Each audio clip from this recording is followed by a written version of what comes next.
To make enough vegetable soup to serve 4 to 8 people, you'll need 1 onion, 1 clove of garlic, a sweet potato, or ordinary potato if you prefer, 4 carrots, a parsnip and a large sprig of broccoli. 3 heaped dessert spoons of split red lentils, 1 to 2 teaspoons of vegetable oil, a vegetable stock cube and water to make up the stock. You'll also need some black pepper to season it with. You may also want to serve it with a crusty granary roll and a dollop of natural or Greek yoghurt. You will need a few basic items of kitchen equipment to make this recipe, including a blender. We've used a hand one, but you could use a different sort of blender if it's easier. You'll also need a chopping board, a saucepan, a teaspoon, a tin opener, a vegetable knife, a vegetable peeler and a wooden spoon for stirring. Remember to wash your hands thoroughly before handling food. Hi, my name's Catherine and the recipe I'm going to cook today is a really simple vegetable soup with some lentils in it to add a little bit of protein.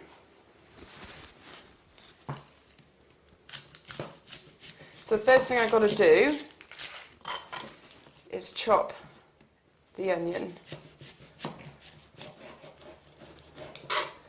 What's really important is that you keep your hands and your fingers nice and safe when you're handling sharp objects. So if you create a bridge and apply a bit of force, it makes chopping much safer. And then the onion just splits apart. So now I'm just going to peel the onion. I always take a couple of layers off.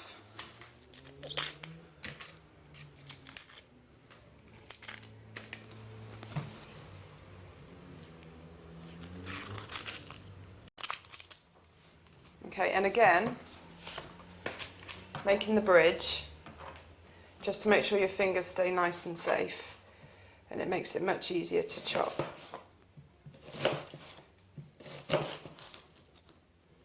As you can see, the knife is nowhere near my fingers.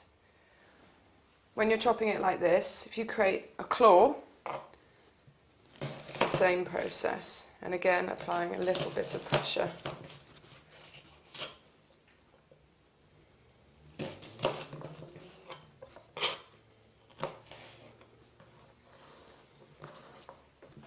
I think as well, what happens is people often feel a little bit worried about chopping things too small. But the one good thing about making the soup is that we're going to blend it later. So it won't matter. And similarly with the garlic, if you create that claw shape again and take the outer layer off, we don't want to cook that. I cut it in half as well. It makes it a little bit easier, so it just comes away like that. And a really, really good tip is to make sure you wash your hands after you've handled these, otherwise it'll hurt your eyes if you touch your eyes. And again, same with the garlic. It's okay not to cut it too small because we're going to blend it. Okay. So, if we come over to here, turn the gas on and add just 2 teaspoons of oil. It's better to measure it out so that you don't free pour and then have too much.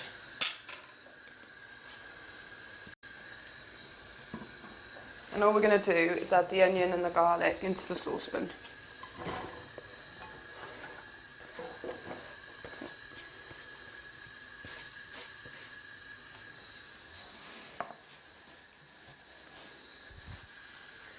And then give them a little bit of a mix.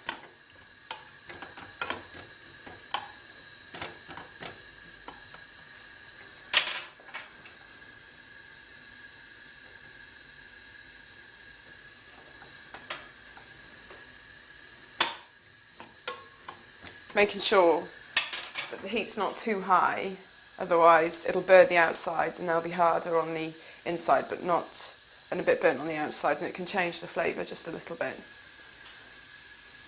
But onion and garlic make a brilliant base for any soup, I think. And when you're cooking anything, always make sure the handle's turned well in, especially if you're doing this with your children, which is a really nice thing to do, especially on a cold winter's afternoon. But obviously we want to make sure it's safe as possible as well. So if you keep the handles in, children are less likely to knock them or run into them. So I'll just turn that down a little bit.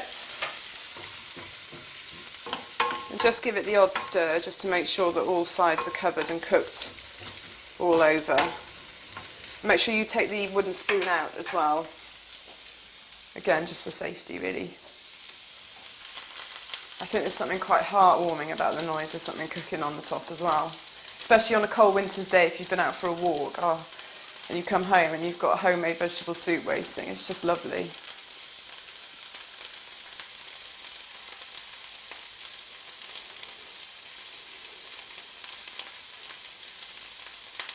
Okay, so I'm going to turn it off here and make sure it's off properly, because obviously we don't want any naked flames or anything, because again that can cause injury. And then what I always do is just move a hot saucepan or frying pan to the back of the oven, just again for safety, because if children can put their fingers on here, we don't want them to put their hands into the saucepan. So right, I'm going to prepare the vegetables now. Whenever I'm cooking something, I just always have a bowl around so that it makes less mess, because obviously if you're a big family or you've got small children, there's enough mess as there is. So when you're peeling a carrot, just take it nice and slowly and just take a thin outer layer off the outside.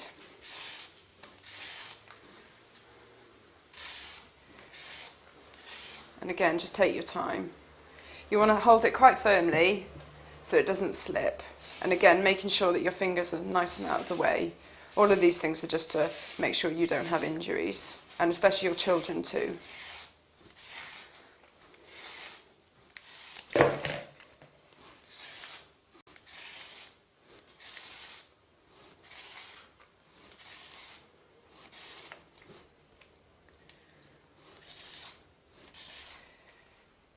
We don't want to remove too much of the outside because there's a lot of goodness in the peelings.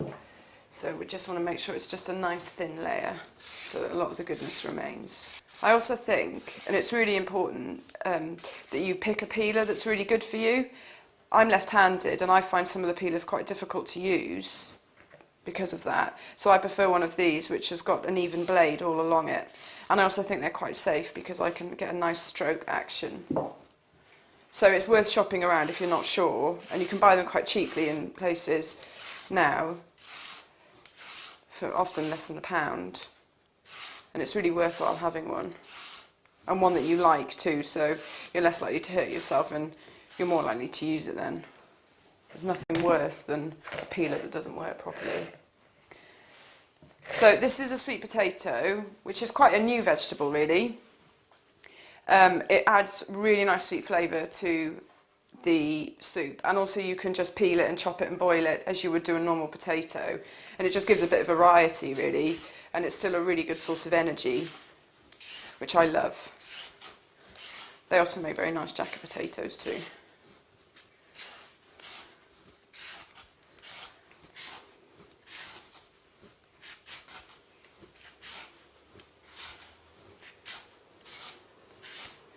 And similarly to the carrots, with the parsnip I just peeled and the sweet potato, if there are any bits that look a little bit discoloured on the skin, then just pay a bit more extra attention to those when you're peeling them.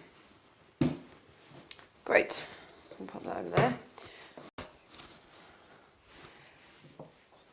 We're going to take each end off the carrot using the claw action. This way it just makes sure it's nice and secure and doesn't go flying off. Apply just a little bit of pressure.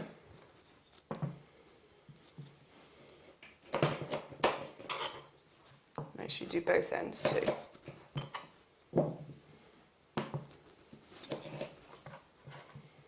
Make sure that claw, you're really gripping the carrot nice and firmly.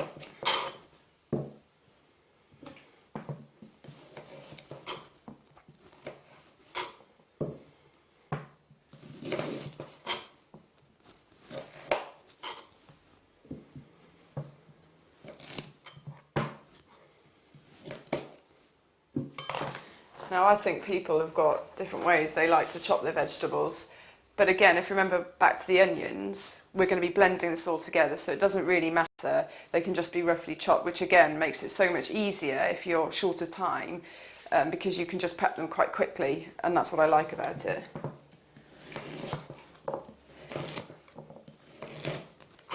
So again, using that claw, and then as the carrot gets smaller, you can use a bridge.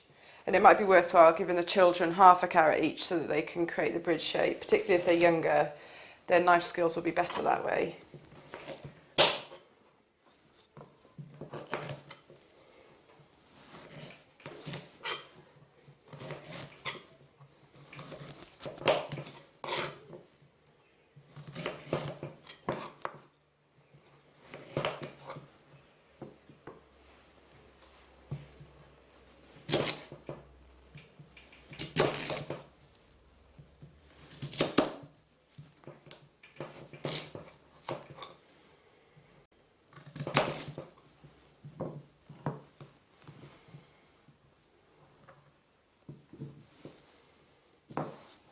Make a bit of space for the broccoli. Got to have a little bit of green in it, I think. And again, when I'm doing a broccoli, I just kind of chop it randomly. It's really good for little children to pick up with their fingers as finger food, but also it's quite nice because it's like little baby trees for the older children. Might encourage them to eat a little bit more. You can take as much of the stalk off as you want. And then sometimes I just chop it nice and half to expose more places to chop.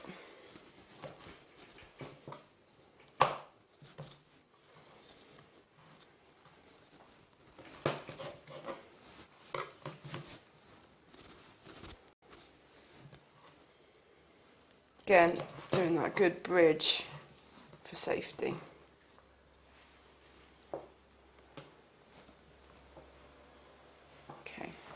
So we're going to make some stock now, just regular vegetable stock. Pop it in a measuring jug and add some water.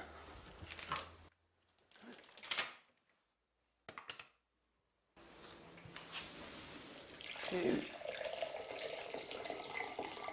a litre.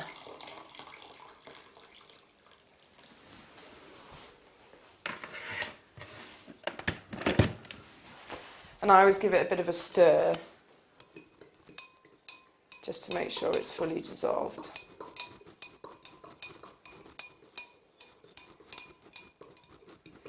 On the recipe, it says to add the carrots and the stock at the same time. So we'll do that now. I always put the carrots in first just because they're a bit heavier, so it stops any splashes coming out. So if we move those over to here.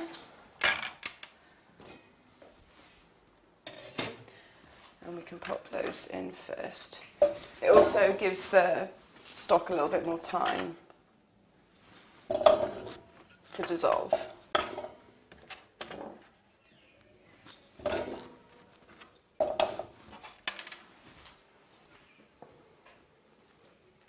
Okay, pop the other vegetables back on there.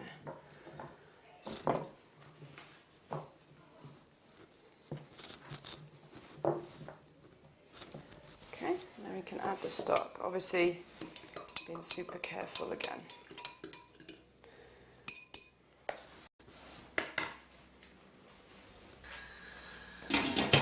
And let that simmer for about 5 to 7 minutes. Okay, so the carrots and the stock have been cooking for 5 to 7 minutes.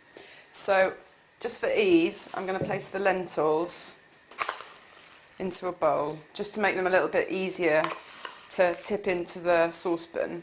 And also, again, getting children to do this is a really nice activity because they love counting things out and things. So it's about 5 to 6. Lentils are brilliant. They're a really good source of protein, and they're also a really good source of fibre, and they make the soup really thick. And also they're very, very economical to buy, and most shops sell them, and you can buy them in tins or packets. And I'm quite new to working with lentils, but these are I've really changed my mind, and they're really, really good, and they add a nice flavour. So I'm going to put all the other vegetables in, and again, what I would do is just turn the heat down just a little bit, because you don't want things bubbling too much when you're adding things, just to avoid splashing and so on. So I take that off, and I'm going to add just the onions first. And the slower you do this, the better.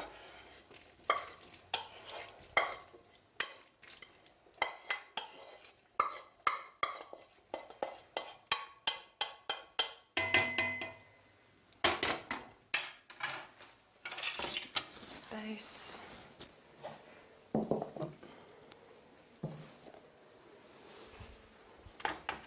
The carrots went in first because they take the longest to cook. And then the other vegetables, it's really handy, they all take about the same time.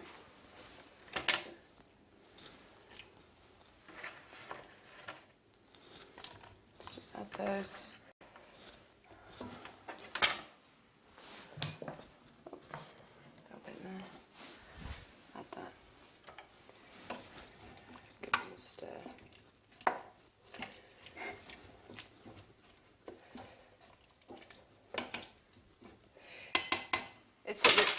And then add the lentils. Lovely, stir.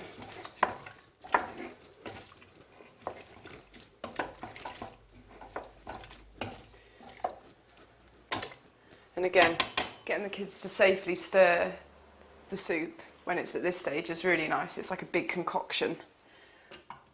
It's at this point as well you might want to add some more water. I'm going to, because I like to make sure all the vegetables are covered, not too much, and that way then you know the balance of water to the vegetables is nice to make it nice and thick, but not too thick or not too thin.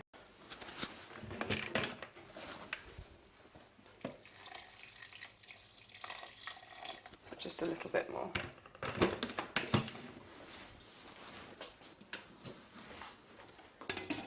Pop the lid back on. And turn the heat back up to full again and wait for it to cook.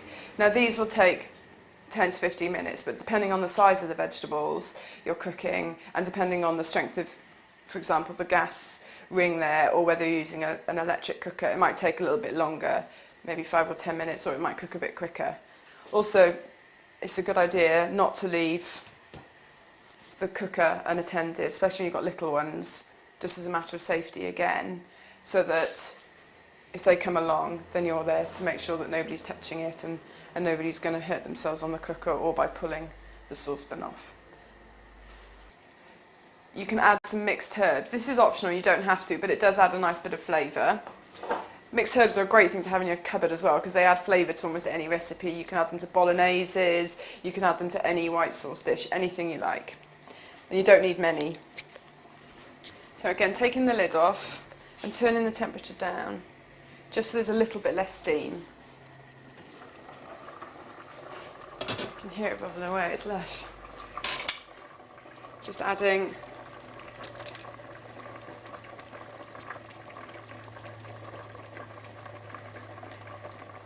a few teaspoons, and also some black pepper.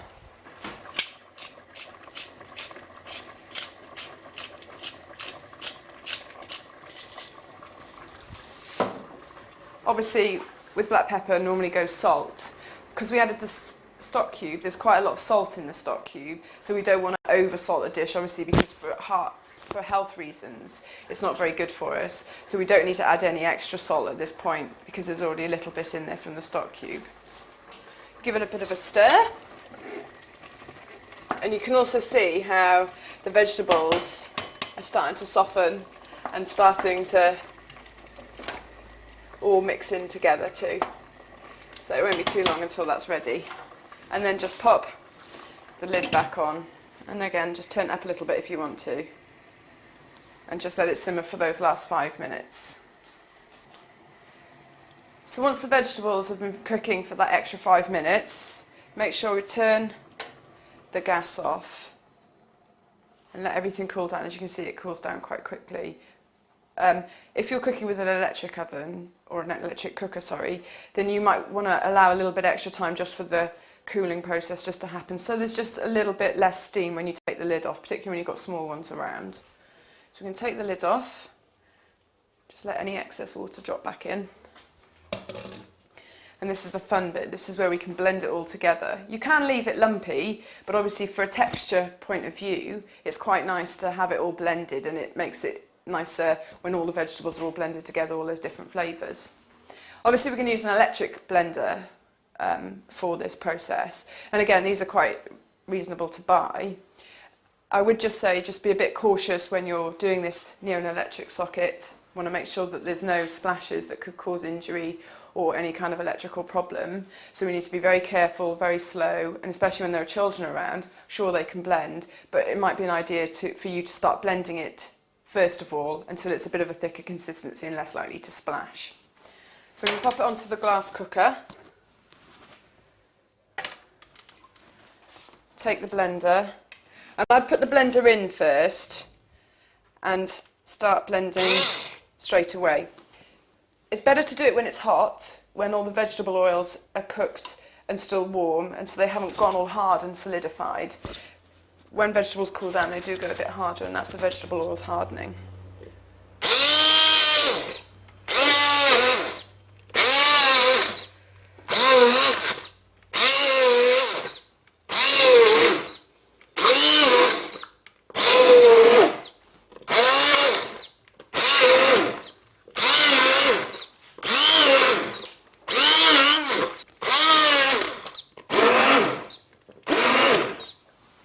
If you put the blender into the mixture, it's less likely to splash. And it's probably about this point where it would be okay for children to blend it. And this is really encouraging and really exciting for them to do that. And it gives them a little bit of control over what they're eating as well. So they've had an active process in the actual making and the blending of the soup.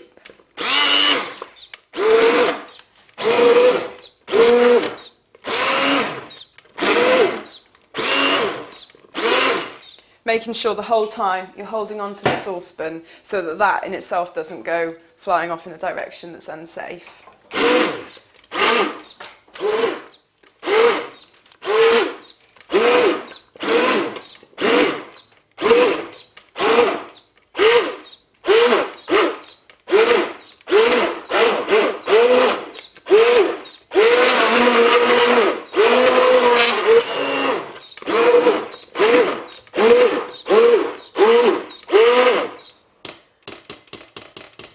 And that's it blended. These are also very good for making mashed potato too. They make it really nice and mashed. So get a bowl, and this is the exciting bit because you get to eat it now, obviously when it's cool enough to eat. Just dish it up.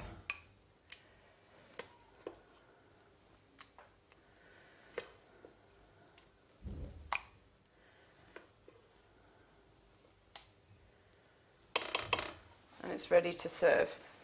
I always serve it with a brown roll.